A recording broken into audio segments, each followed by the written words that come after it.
And he would yell at the kids. He'd say, "Get those muddy boots out of my store. You gonna buy something or you just gonna sit there and drool? Get out of here, I'm gonna bite your head off."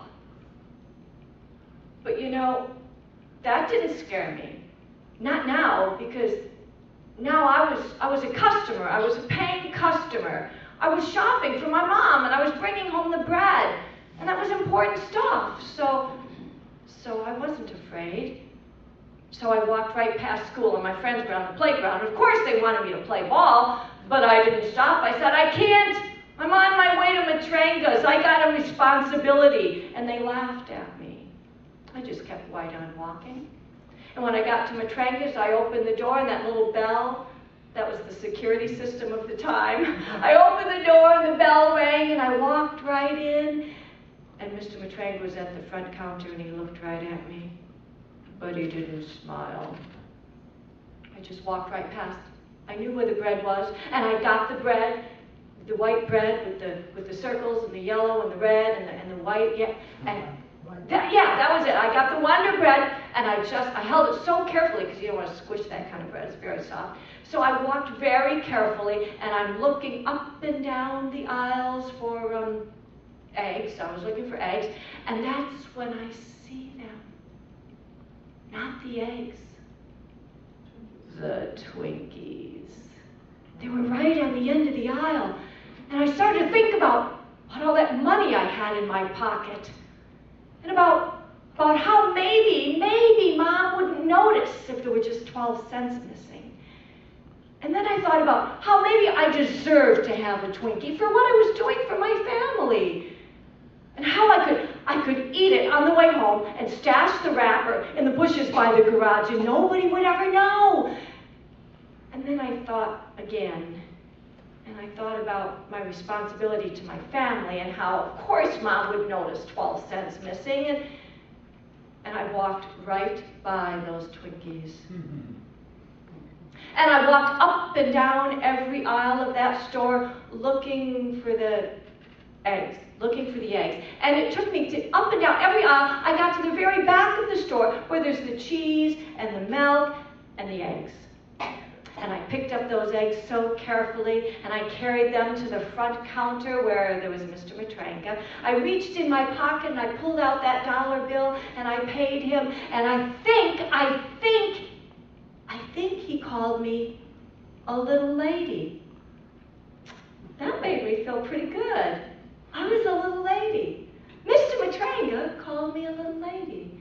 He gave me the change, and I put all of that change back in my pocket. I walked out of that store with that sack, and I walked past my friends on the playground playing, and I went home with such pride. And when I put those groceries on the counter and all the change there, I felt terrific. Until my mom said, Midge, didn't you forget something? I said, "No, Mom, it's all there. You can count it. It's all there." She said, "No, Midge, it's not the change. That's not it. You forgot something." I said, "Oh, no! I did. I forgot something, the salt. But I didn't want to go back to Matranga's. I mean, I kind of felt like I had been lucky the first time. I mean, what if he didn't say little lady? What if he said, I'll get you later? I didn't want to go back. And so, this is what I said. Now, you got to understand why I said it. It was because there were so many rules at my house. But the number one rule was no lying. So, that's how come I got to be a storyteller.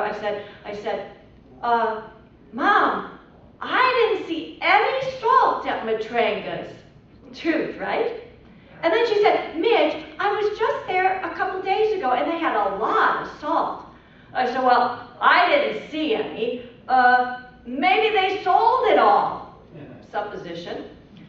Midge, how could they do that? Doesn't make. And I said, yeah, Mom. I think actually I heard that there's a big sale on salt because of the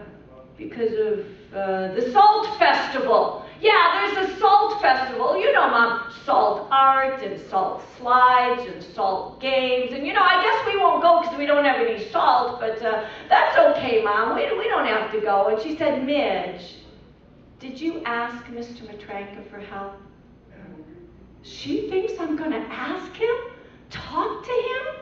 This big, hairy ogre that scares kids and threatens to bite their ass? I am not about it. I said, no, Mom, I didn't ask for help. And she said, all right, Midge, I'll just call him and tell him you're coming back, and he can put it at the front. I said, no, don't call him. He'll know I'm coming. Don't, please don't. All right, I'll go.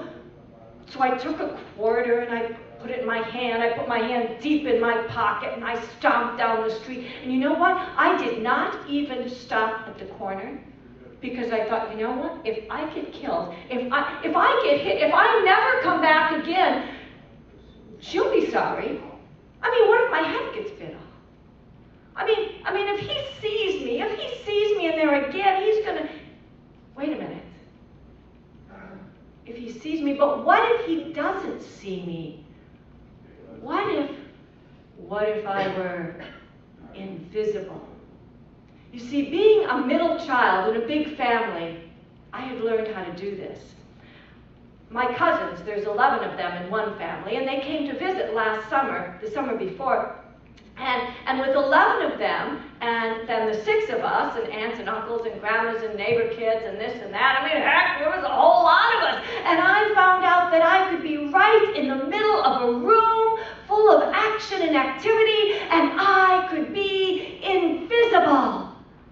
Oh yeah, I could do it. I could stand right in the middle, and nobody saw me. Nobody called my name. I mean, I missed bath time and bedtime and meal time, and it was great. And then I learned how to be invisible at school.